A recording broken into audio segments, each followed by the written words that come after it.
from different places, we all have different names. No matter what life brings us, Jesus is the same. We're just your Methodist to the madness. Methodist to the madness. Methodist to the madness. Methodist to the madness. Hey, Tim. Hey, Beth. We were just like go before the podcast. And I was like, well, wait, you come up with go, or you don't say scene, because if you say scene, that's like the end of the podcast. That's what we say when the podcast is done. Right. No, we haven't, but I'm going to start now. Yeah, you could. You very well could, indeed. Indeed, yes. So what's going on with you, Beth? Unless you want me to share what's going on with me. No, I'll share. I didn't actually. Most of the time, I guess today I'm just not in podcast mindset. So usually I try to write out what I'm going to talk about. And then I usually cut out a lot of stuff too. But because I'm like, oh, my 5 minutes is almost done.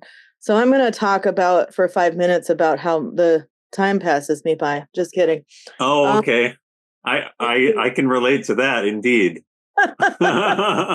Yeah. Oh, well, here's an interesting thing that happened. Oh, by the way, Tim, did your power go out on Thursday night? Oh, yeah. How long did your power go out for? I don't remember. I think it was a relatively short period of time. I don't even know if it was during the night. I think it was the late afternoon or something. Oh, okay. And I was taking like a really late nap, I guess. I don't know. Oh. Well, anyway, when I got up from my nap, I saw that my computer was turned off. And I'm like, what? That doesn't make sense. And then I find out later that my dryer reported a power event. So I'm like, oh, it was some sort of power surge. Well, ours went out at like 8:30.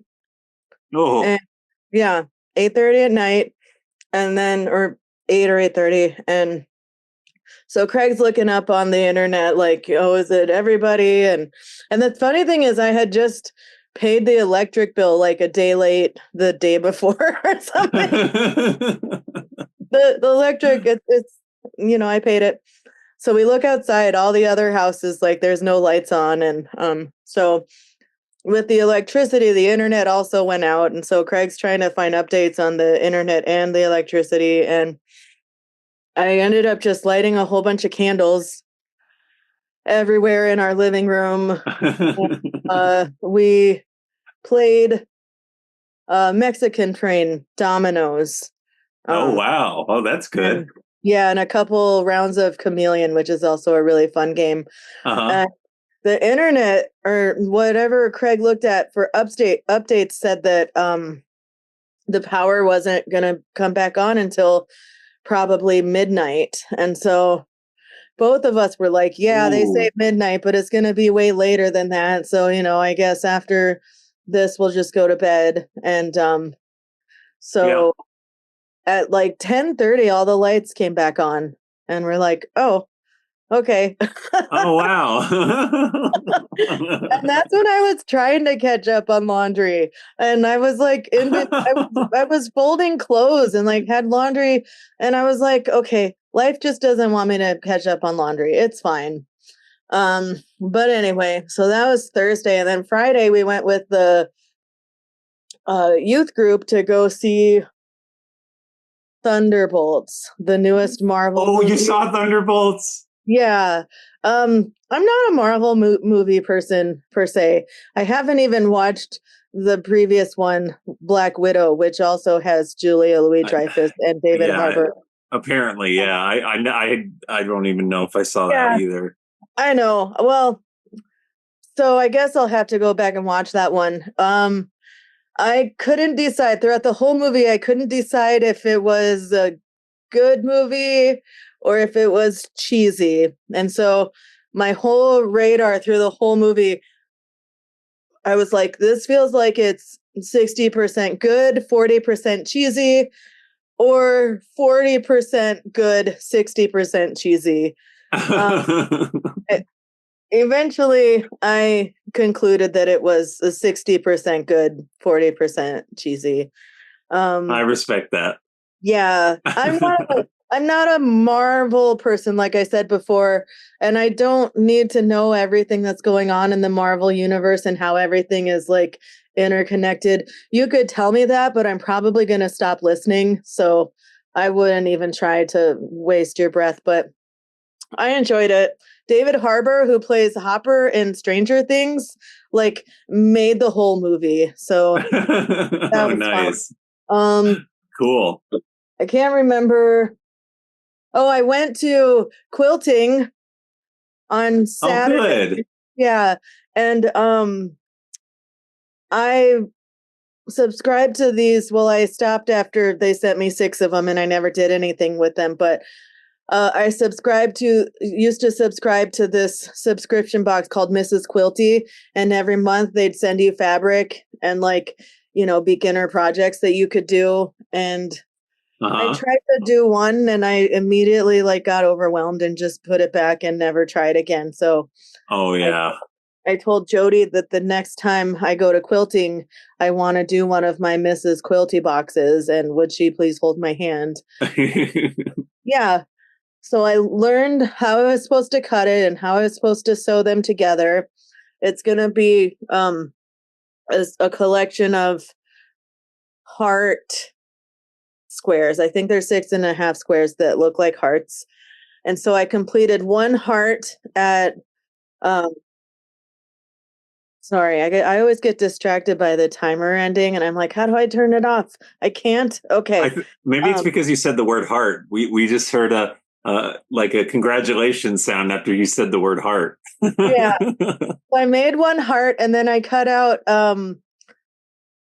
enough to make 9 more hearts. Jody told me if I wanted to turn it into a quilt or something or a wall hanging, I would either have to make 9 or 12 hearts, but I somehow cut out enough stuff to make 10 hearts, so I guess it's going to be 12. I'll have to figure out 2 more. But I cut out all that and I decided that was enough excitement for me today. Oh, I finished cutting stuff out today and I don't know when I'll start sewing them together, but I cut a whole bunch of stuff and I know how to sew it together. I think what I'm trying to do is to like get ahead of it and like keep going now. So instead of waiting too long, I'll forget how I did it. So I'm like, no, you got to keep going now because you'll forget later. That's what I'm trying to do. Nice. What's with you, Tim? um, so what I have going on is I did see Thunderbolts, and I'm interested in the idea that you thought it was 60% good and 40% cheesy, because for me, I thought it was one of the best Marvel movies I've seen. like it felt like the Marvel movie for the non-Marvel fan, because it was all these characters I hadn't seen before, and I don't even think I was supposed to know anything about them because the They were in the movie. last movie. What? They were in the Black Widow movie, I think. Oh, okay. Well, what it felt like is I didn't really need to know about them because they were all presented as anti-heroes, or they Yeah. just weren't heroes in any capacity, like throughout the entire movie. And like basically I thought it was just a really good movie because it totally was a completely non-cliche experience for me. Like instead of just like the bad guy, it was like doing some mayhem kind of thing. It ended up being just an intricate, like very introspective experience. Like when you get to the climactic part of the movie. So I thought it kind of was not really.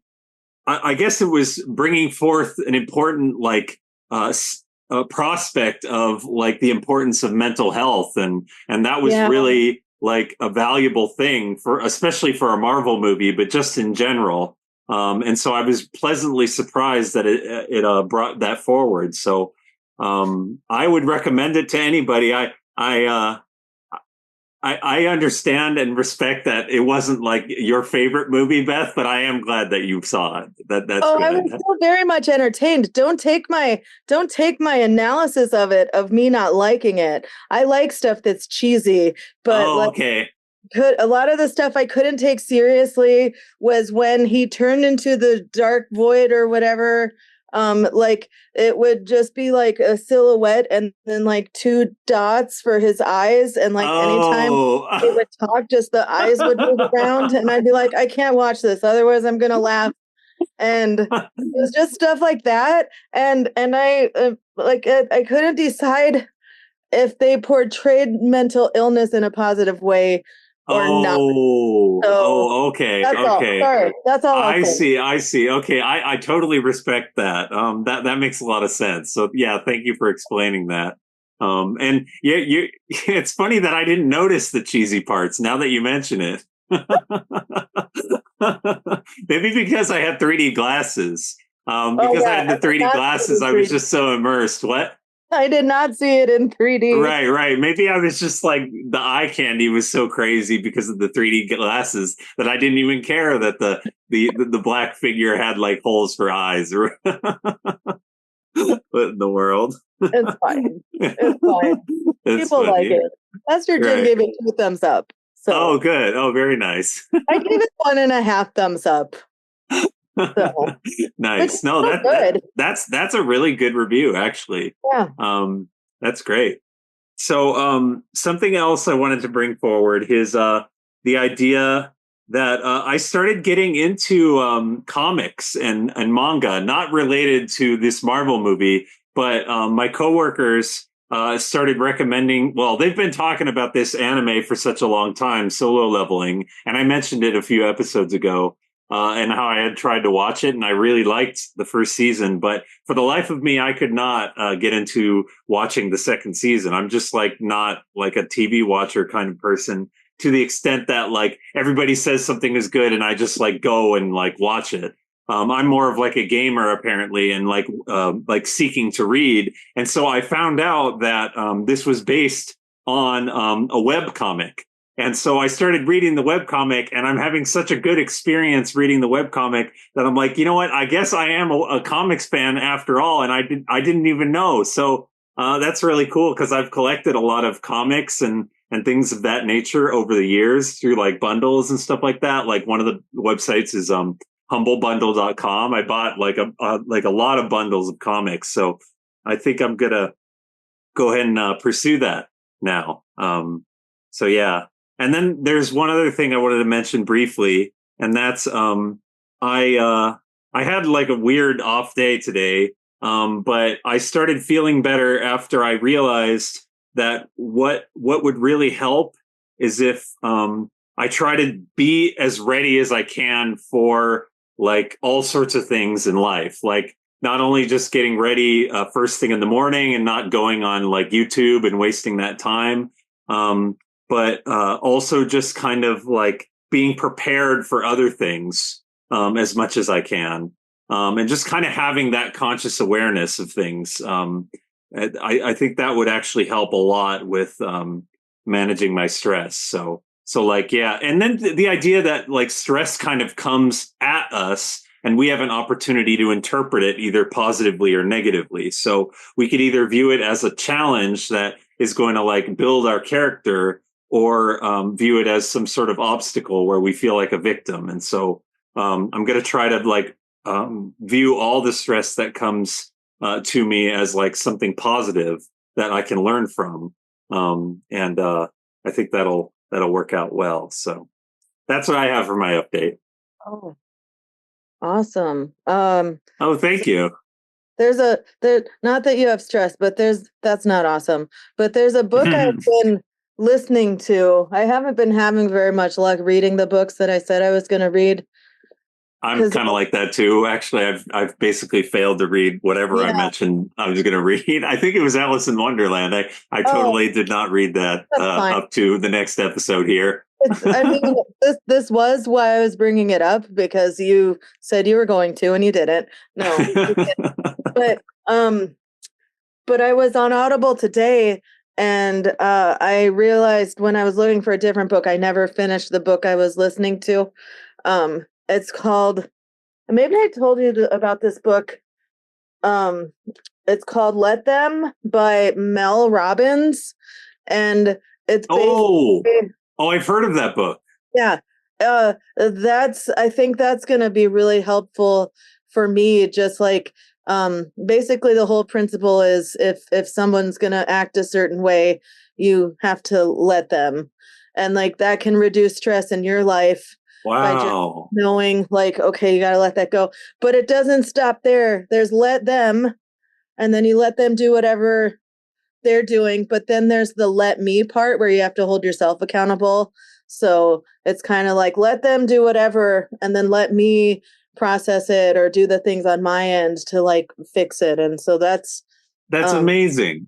It's been I'm really definitely, I think I'm going to try to read that book. I might be able to succeed because I think we mentioned about audiobooks last episode.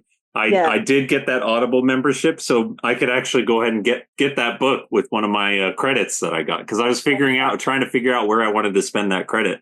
Maybe I'll spend it on that because I really need that in my life right now. Yeah, it's really good. And like something happened to me a couple weeks ago that I'm still like, oh man, I wish I could have handled that better, not reacted in the way that I did. And but a lot of it is also like kind of pointing the finger at you, like it was basically about how like in order to let people do what they're doing, like you still can feel your emotions, and that's fine, that's what you're supposed to do, but like work on not reacting to them. And like which she was talking about having, like, most adults have the emotional maturity of an 8-year-old, and I'm like, yeah, I think that's accurate. Me a little bit. And so yeah, I think I wasn't ready to listen to that a couple weeks ago, but I needed to hear it today. So yeah, that's from Let Them that you said that. Let Them. Like I can't remember which chapter it was. It's in the later ones, but yeah, wow, it's really good. That's awesome. Yeah. Oh, speaking of books, I think I'm going to try to read Education of the Will again, because I think like harnessing willpower is what allows a person to kind of think of stress as a positive challenge rather than something that is an obstacle that causes problems. So yeah. But I'm curious if you have if you keep reading that book. That sounds really awesome. Yeah, I think I'm in it for the long haul now. So yeah. Awesome. Yeah, and speaking of Let Them, I had a mint before the podcast. So I'm like, oh, I want a mint before the podcast so that I can talk normally. And then I didn't chew the mint all the way. And so I'm like, okay, I'm just going to let the mints give me a stomach ache. Let the mints. Let the mints. Let the food. Let our dogs do what they got to do. It's, if they want to act all crazy and cause mayhem, well, up to a point, of course. Let them. Yeah. Yep. Indeed. Speaking of letting them. Yeah. Speaking of letting them. What's going on in the church? I don't know. What is going on in the church, Beth? Church is on Sundays from 9 a.m. That's the first service. And then 11 a.m. is the second service. That's let's see. We have Saturday, May 17th, the Jazz Festival. Ooh, oh my gosh. Yeah. The great music starts at 3:30 p.m. and then there's food at 5 p.m. Note, the event is free and a donation may be made at dinner. So that's good to know. Sunday, May 18th, is Confirmation Ceremony Sunday. Yay! It's all of the young people who took Pastor Jim's confirmation class now get to make their own spiritual decisions, I guess. I think that's Oh, what that means. wow. That's And we get to great. celebrate them as a congregation. So that's fun. And then last but not least, on Saturday, May 31st, the in-betweeners will be meeting at the Guerrera's house. That's great. That's all. I'm sure they'll have a lovely time. That's awesome. Yeah, it sounds like it's gonna be pretty fun. And then I'll just bring back what's ongoing. I kind of touched on it last week. Monday and Tuesday mornings, there is scripture journaling online at 8 a.m. Wednesday, we have our usual food for thought midweek worship, which is at 6 p.m. And then Thursday, there's online prayer with the pastor at 12 p.m. If you want more information on any of these events, please contact the church office at 661-947-3103. All right. And the choir meets at 6 o'clock on Thursday nights. Yep. And you don't have to audition or anything like that. You could just join, and everybody's so supportive, and you'll learn how to sing. So yeah. It's really fun. I'm not just a member, I'm also a client. No, that's not how that goes. Never mind. Right. That's good. So speaking of singing in the choir, no. Tim is going to sing the Methodist Moment theme song. Methodist moment, Methodist moment. And now Tim is going to give us his own Methodist moment. All right. Okay, everybody. So this is a great opportunity to share Methodist moment, because I found something that kind of leads into our sermon. So it's going to be a good segue. Well, actually, not that any of our other segues aren't good, but this one is going to be a logical segue. So I'm going to, way to go with logical. That's what we need here with our segues. So what I'm going to share is the parable of the prodigal and his brother. And the fascination for me is, like, I didn't actually know what prodigal meant. And I guess in the New Revised Standard Version Updated Edition, they don't even say prodigal's son. They just say prodigal and his brother. I'm not sure what the reason for that is, but I'll go ahead and go with that. But I didn't know what prodigal meant, so I looked it up, and it means for a noun, because that's how it's brought up in the translation there, is one who is given to wasteful luxury or extravagance. And then the two definition is one who expends money extravagantly, viciously, or without necessity. One that is profuse or lavish in any expenditure, a waster, a spendthrift. So that kind of characterizes what is going to occur here in this parable. So I'm going to go ahead and read that now. So I am reading from the New Revised Standard Version Updated Edition. If there's another translation that is suitable to you, then please open that up as well, or follow along with the translation that I'm reading from. So it goes like this. Then Jesus said, "There was a man who had 2 sons. The younger of them said to his father, 'Father, give me the share of the wealth that will belong to me.' So he divided his assets between them.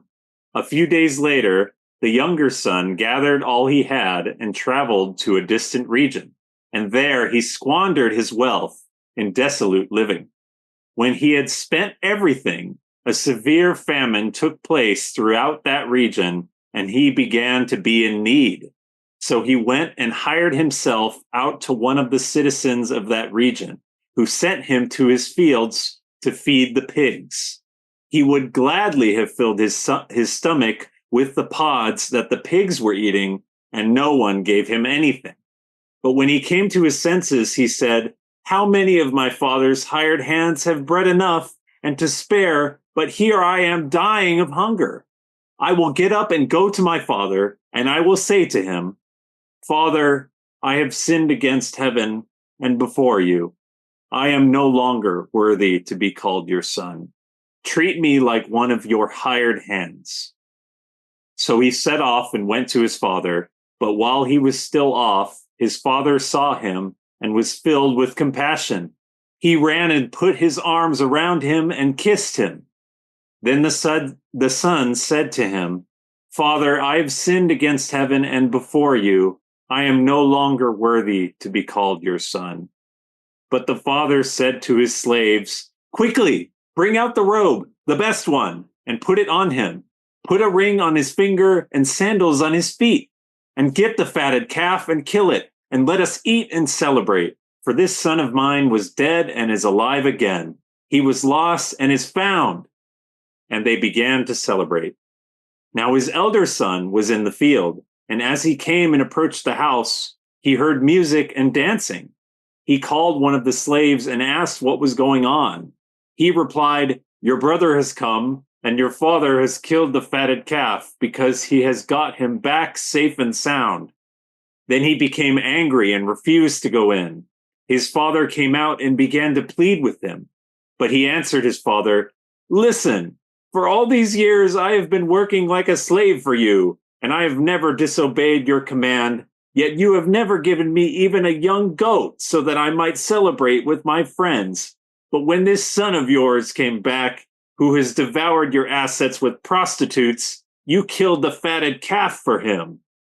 Then the father said to him, Son, you are always with me, and all that is mine is yours. But we had to celebrate and rejoice, because this brother of yours was dead and has come to life. He was lost and has been found. So, yeah, this was like just a beautiful parable that Jesus shared. And I just thought it was a really great segue into the sermon because essentially the son just like totally like lived a life of lavish and then really needed the father's help. And then the father, instead of rebuking him or condemning the son's actions, welcomed him with open arms. And I just think that's a really amazing thing that the father would do that. And particularly, you could refer to the father, God the Father, as doing the same for us. And so that's just a wonderful thing to think about. That's just like really special and makes my heart like warm thinking about it. So yeah, I just thought I would share that with everybody here. Thanks for sharing that, Tim. I really like that one too, but I also get hung up a little bit on how I can totally relate to how the brother, was it the older brother who stayed? Yeah, the older brother. Yeah. I find myself getting hung up on like how he feels, because I'm like, yeah, it makes sense that he would feel that way. And Yeah. but I think in the book that I'm reading, the book would tell me to just let him feel that way. Right. And let me do the work that I'm supposed to do, and not just go back to my father and, behave the way I behaved when I left. And the whole thing is that it is about God, and it's not about my own brother or anything like that.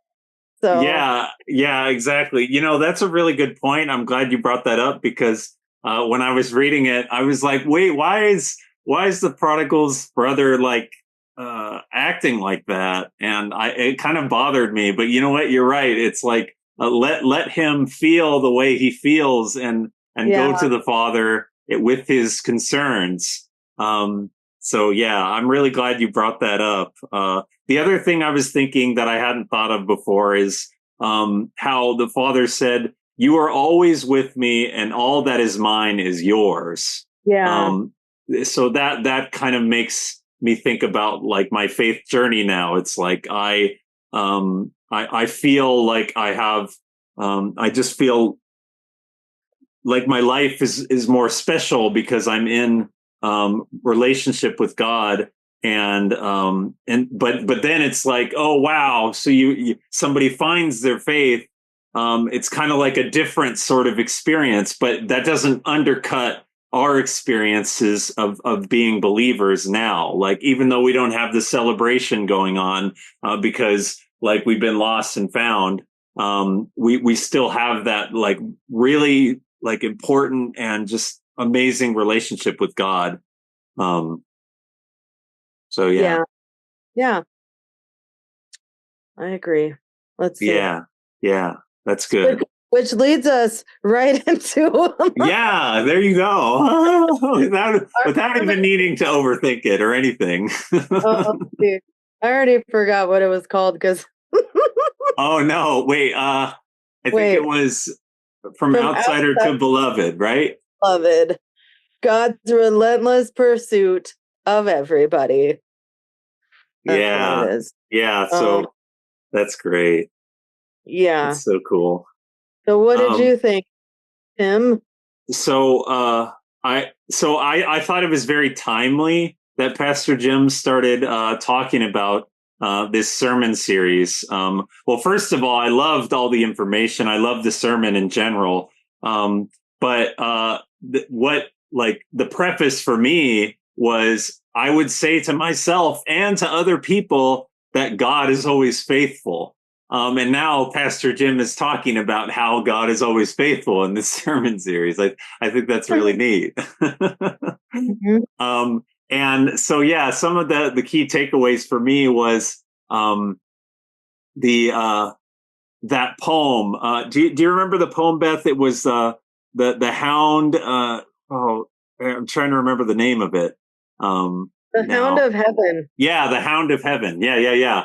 So I thought that was a really like beautiful thing that God seeks us not as like a hound or anything like that, but like basically we find that like the amazing like insights and like appreciation that we can have can be found in like difficult times and so forth. And so it's like maybe we run into trouble not for the trouble itself or for any particular reason, but it's an opportunity for us to draw close to God. And I think that's really amazing.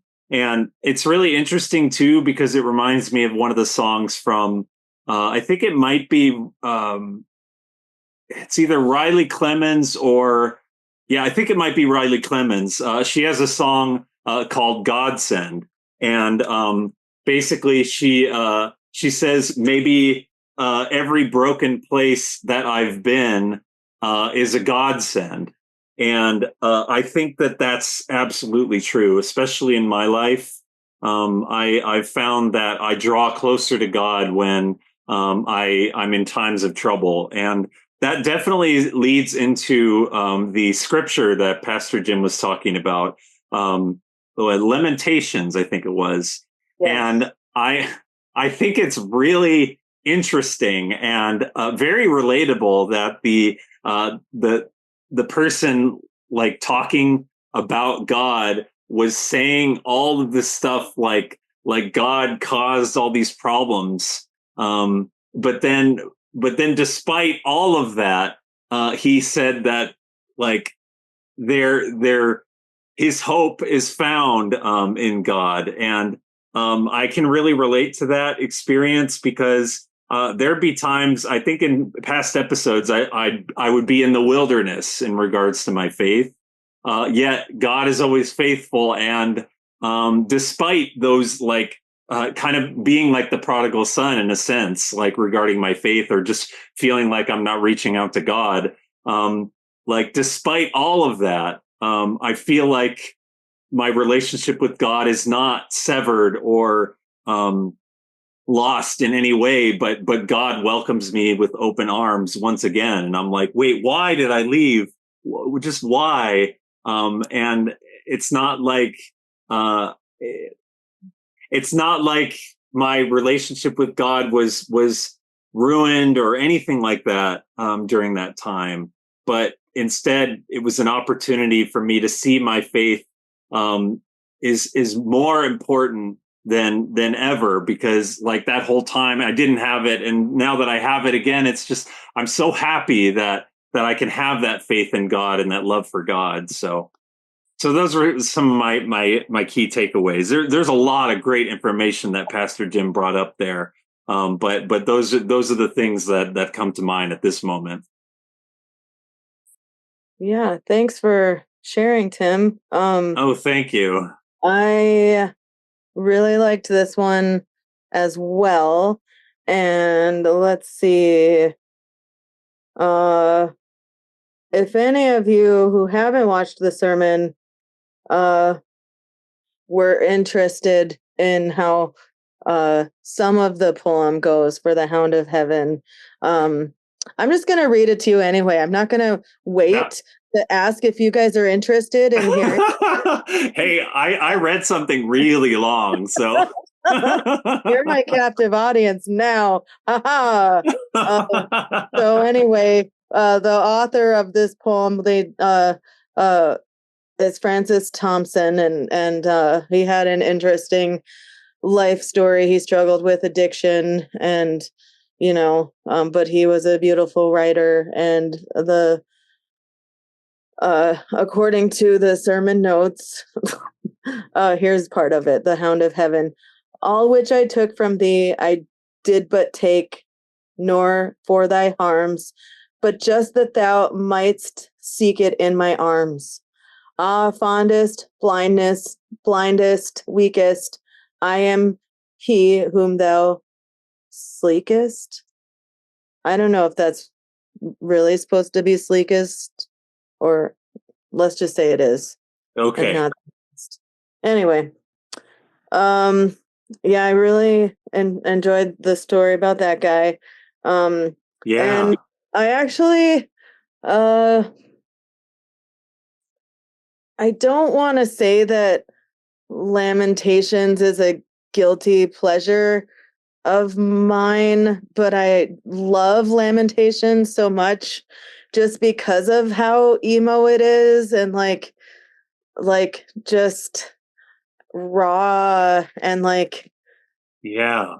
telling God, like, why did you forsake me, blah blah blah blah blah, and like Wow. that's been there the whole time. But it's just like what's Seinfeld in the Festivus episode. I don't know if you're familiar with Festivus, Tim. So there's, in Seinfeld, George Costanza's dad didn't like the capitalism and commercialism of Christmas. So he made up his own holiday called Festivus, which takes place December 23rd. And so the key aspects of Festivus is, instead of a Christmas tree, it's just an aluminum pole, because his dad finds tinsel distracting. And there's at Festivus, there's the airing of grievances, and then the feats of strength. It's not over until the feats of strength. But the airing of grievances is when you get to just tell everybody how much they've wronged you. And Frank Costanza starts it out like this: I got a lot of problems with you people, and now you're going to hear about them. It just, Lamentations just strikes me very much as grievances with God, basically. And like, yeah. I love, it kind of makes me think about how, like, you might lash out at a parent or something. And the reason, like, you feel so comfortable saying all of these negative things to them about them is because, like, you're like, you're safe to do so. Like, you'll say that to Wow. like a parent or something, because, even though you say that, your parent is still going to love you and continue to hopefully care for you anyway. So that's, wow. I just really admire people who I don't know, who feel safe enough to yell at God, Yeah. Just gonna sit there and be like, yep, I am those. No, he's, I don't know. It's kind of like God gives you space to feel those things. He doesn't punish you for saying those things out loud or feeling those Yeah. things. That's awesome. That's not awesome that people are saying those things about God, but that's an awesome way of like understanding it. And wow. Yeah, and then Lamentations, this sermon series, or this sermon was about, what was it? Lamentations 3, 1 through 24. Okay. So Lamentations 3, 1 through 3 says, I am one who has seen affliction under the rod of God's wrath. He has driven and brought me into darkness without any light. Against me alone he turns his hand again and again all day long.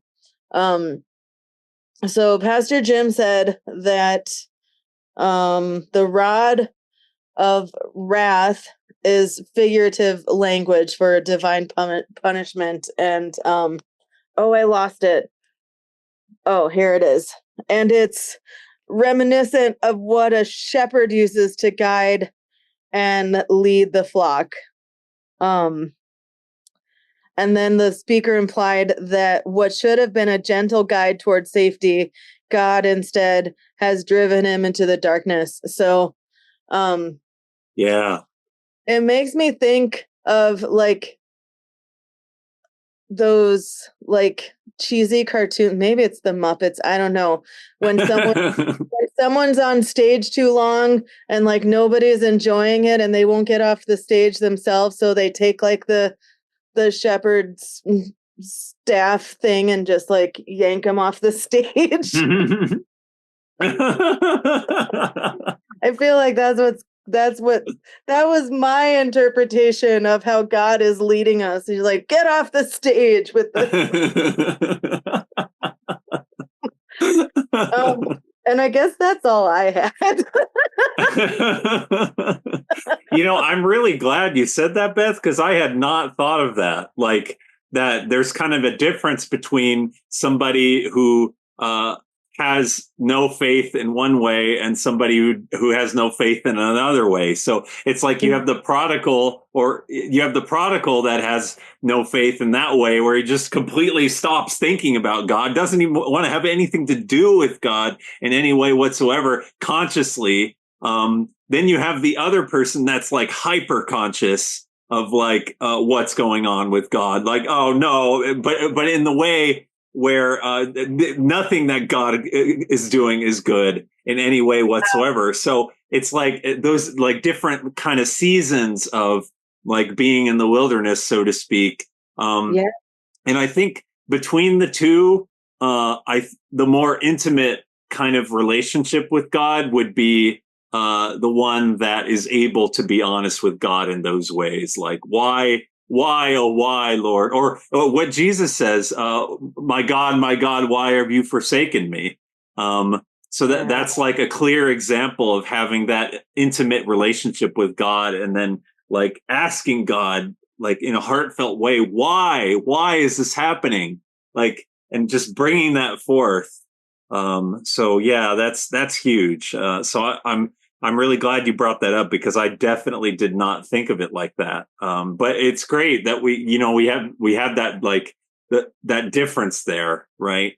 And so I guess the ultimate regard is for us to have an intimate relationship with God, to where and have like faith that doesn't waver, so that we're not like just cursing God or leaving God. So God is always faithful, and despite our cursing God and leaving God, he'll always want us to come back. And that's the amazingness of God. That's the prevenient grace, right? That Pastor Jim was talking about. How it's unmerited. We're undeserved. We're in an undeserving kind of position, yet God still brings forth that grace upon our lives, and that's incredible. You know what else I thought of? What? I think this is my Bible fan theory right now. I think the person who wrote Lamentations was the prodigal son's brother. He's got a lot of problems with you, God. Yeah. No. That's great. I really like that take, honestly. That's headcanon for me now. I don't know. Wow.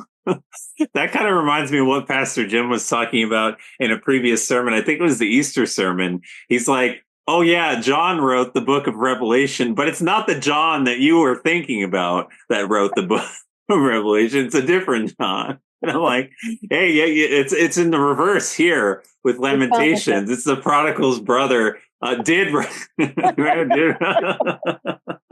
Yeah, that's what I decided. That's awesome. Yeah. I also wanted to say something really interesting, at least for me. You know how in Lamentations, it says he mentions things about wormwood. I think he mentions it twice in those verses. Well, I really like how Pastor Jim brought up C.S. Lewis's books, because in the Screwtape Letters, one of the primary characters in that book is Wormwood. His name is Wormwood, one of the characters. So I was like, I've heard this before. Yeah. I feel like what happened was Pastor Jim brought that up at the staff meeting and the tape letters and how really? Yeah, because I was like, wait, I've heard this recently. So yeah. Oh, wow. So maybe that's the reason why he brought up C.S. Lewis in the first place, because he made that connection. Yeah. So now I feel like I need to read C.S. Lewis, or at the very least listen to him. Oh, yeah. Actually, I'm really glad you said that, because my listening to Mere Christianity, I did not read it. I listened to it on my way to work and back.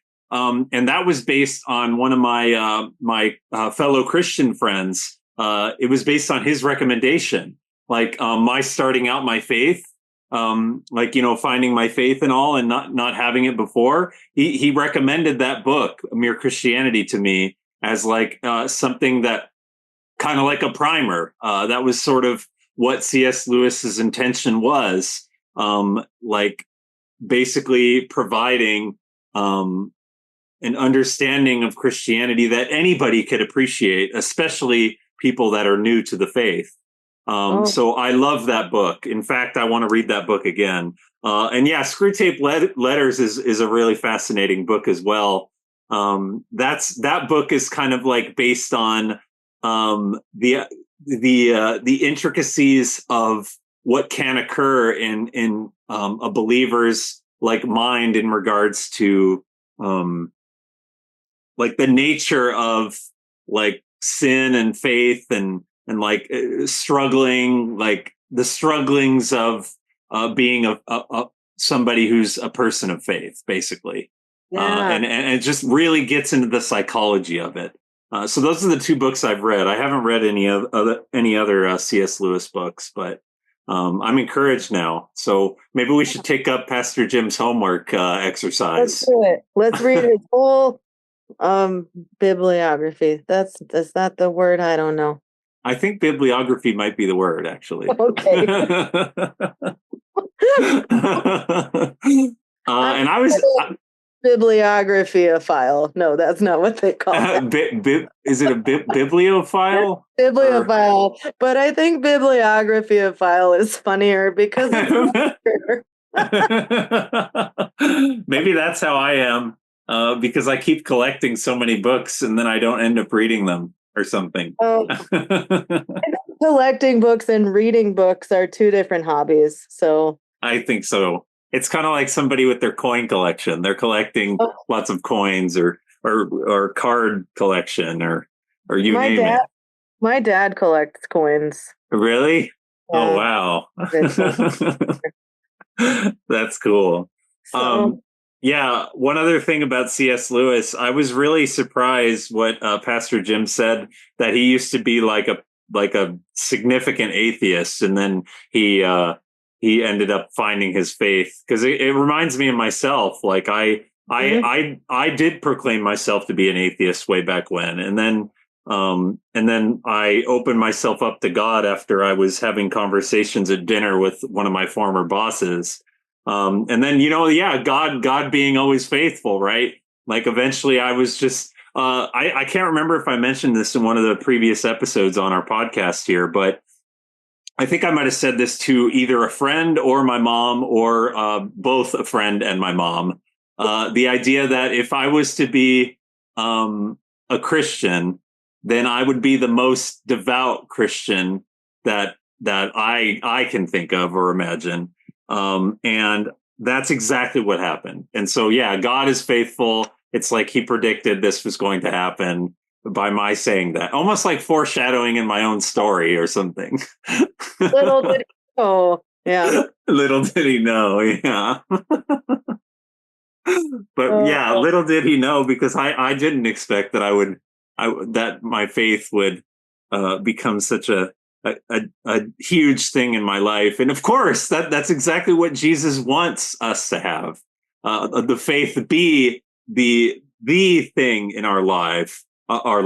And I think there was one of the quotes that Pastor Jim brought up about how all the other stuff is I can't remember the quote. Maybe you have the sermon notes. Let me pull it up, because I just have to read this quote. It was okay. really, really special. Let me see here. And because it segues into something else that that ended up being a really, really special thing for me. Let's see. Bear with us. Cue the Jeopardy music.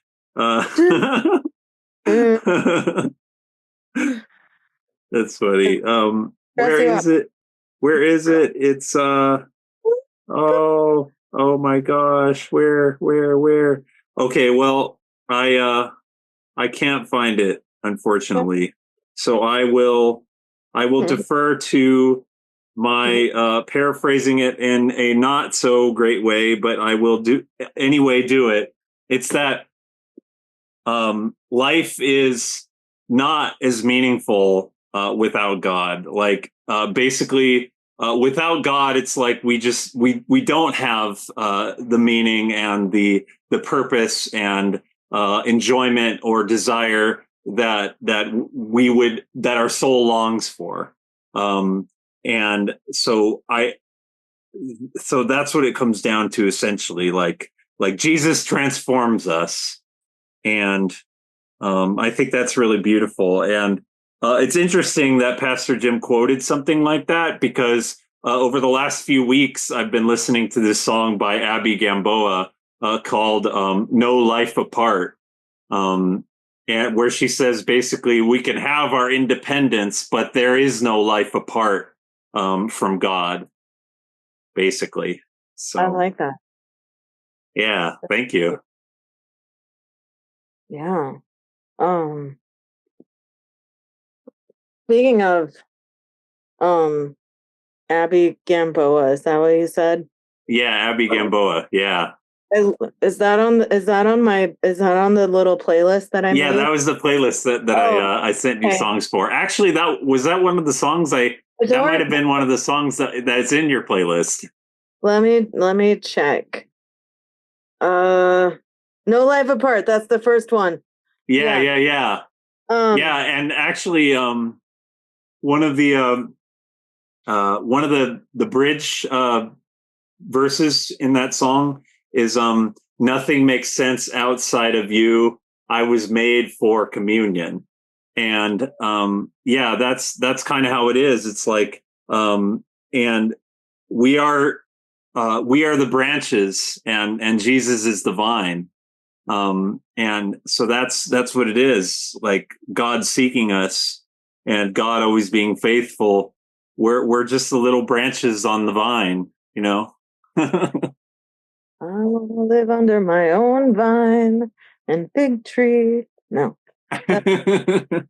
I listened to your playlist apparently earlier in the week last week, because I feel like I listened to it for like a couple days, like Monday and Tuesday, and um it's really good. Thank you for sharing Oh, those thank you. songs with me. Um and I dusted off my altar on the go and was interacting with that last week, and it was like the perfect playlist to just like put in the background. That wasn't I used to listen to a lot of like Jason Mraz because I love that guy, Yeah. but I also feel like it takes me out of it too much, because then I'm just singing to the Jason Mraz songs that I know, and not, Right. praying and doing all the stuff that I'm doing. So this was perfect, because it was beautiful music, and music that I was familiar with, but not too familiar. So I could Wow. still, I guess, and be present with God and my altar on the go. Wow, I'm so happy to hear that. That's awesome. And Yeah. yeah, that's kind of how I felt about that music too. Like it's so maybe you haven't heard of it, because I found out that these artists are like relatively new. Like they're both like coincidentally like in the last year or so they have like one album, or just like, and they were participating in a lot of different groups and stuff, like just, but 2024 was like the big year for both of them. Oh, um nice. so yeah, that's really interesting, but I also felt like their music is kind of unique and just devotional, and like not something that you would typically hear on the radio, at least for Yeah. the vast majority of the songs. Um, Yeah. but I found out about Abby Gamboa because I think I was listening to The Message on Sirius XM, and they played her song "Give Me Jesus," and I'm like, wow, her voice is really good, and I love this song. So what other songs does she have? And Oh, so awesome. yeah, and so then that was just like a blossoming for my faith journey, discovering their music, both of these artists. Yeah. Um, so yeah, by the way, both of the artists that we're mentioning is Abby Gamboa and Tiffany Hudson. Um, and Abby is spelled kind of unique, Abbie, Gamboa. And then Tiffany, it's spelled as it is, and her last name is Hudson, Hudson. And yeah, but what you said, Beth, about Jason Mraz, I think that like that is really special that you have that experience with his music, because when you feel like an appreciation and gratitude for like an artist's music, then that helps you just like appreciate life in general, and then you have gratitude like regarding all the things, and that's what God would want for you and anybody else. And also Yeah. you're grateful to God too that you can have these experiences. Yeah. um so Um, yeah. and one of Jason Mraz's songs is called Gratitude. Oh So, wow, oh that's great. like all of his songs, it's really good. Yeah. That's wonderful. Uh, uh, Speaking of gratitude, this one might actually work, this segue. Yeah, yeah, Do you have any absolutely. prayer requests? That was great, and it felt like a natural end too to what we were talking about. That's awesome. That doesn't happen. Yeah, that never happens. You know, it always feels like so unnatural. Like I know. it's just like somebody pulled the blankets off of your bed when you were still sleeping there or something. Yeah, um, out of your mother's womb or whatever. Yeah. yeah. Yeah, so I guess I could do you want to go first or Oh, no? you Okay, I will go first. So my prayer request is kind of like to kind of break myself out of like a stressful scenario going forward, and that's for me to just make responsible choices with my time first thing in the morning. Like I just legitimately, I think I had an opportunity to be responsible this morning. I'm like, oh, I'm aware of what I'm doing right now. I'm going on YouTube. When I didn't think that I really needed to, but then I went on YouTube anyways. And so my prayer is to have an epiphany like that again, like this week, every day.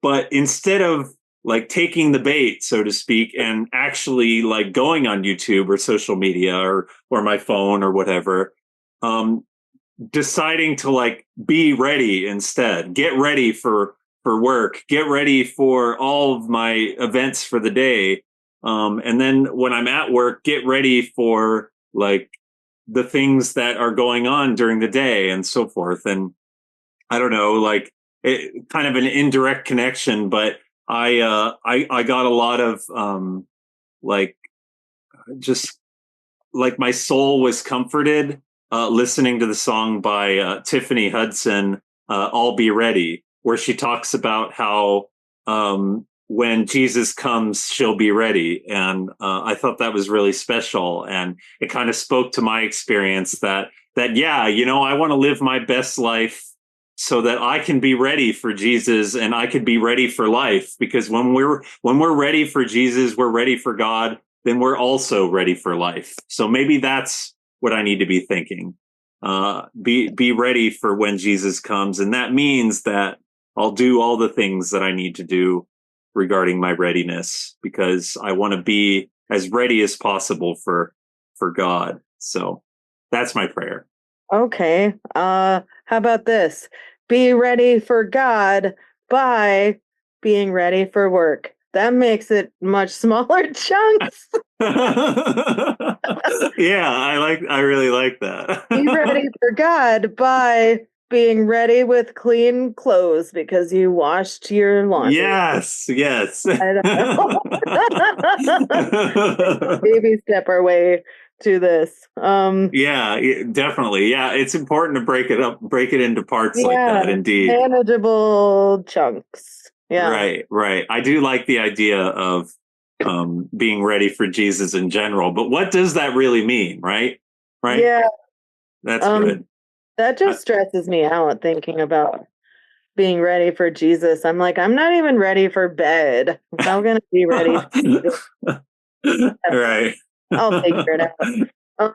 Maybe that's my prayer request to help me know what being ready for Jesus is. That could be one Yeah, of them.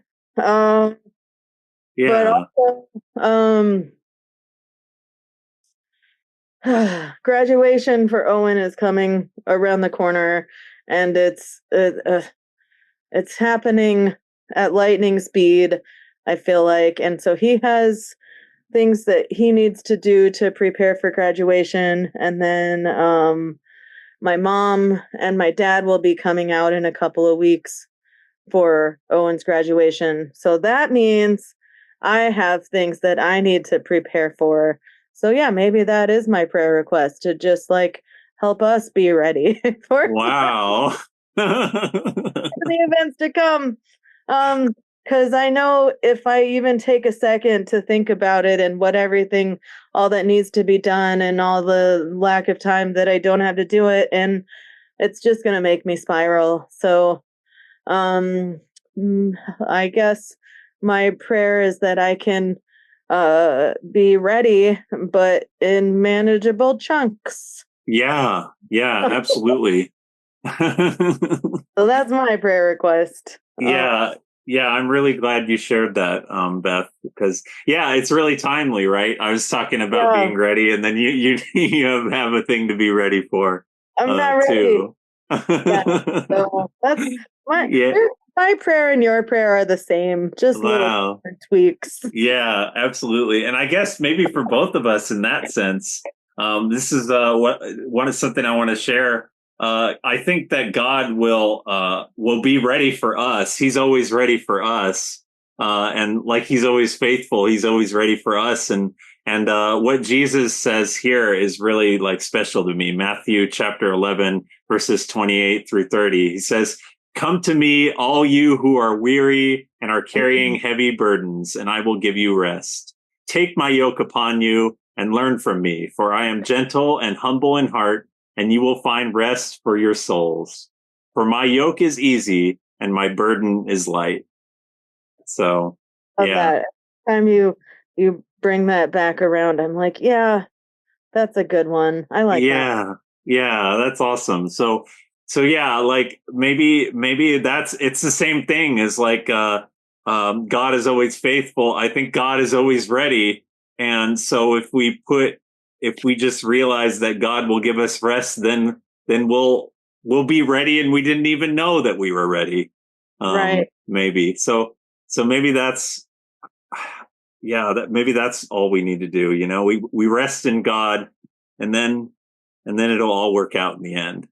Yeah. My Yeah. house might not be clean, but Yeah, no. I'm in the same boat. I might not have a clean situation here.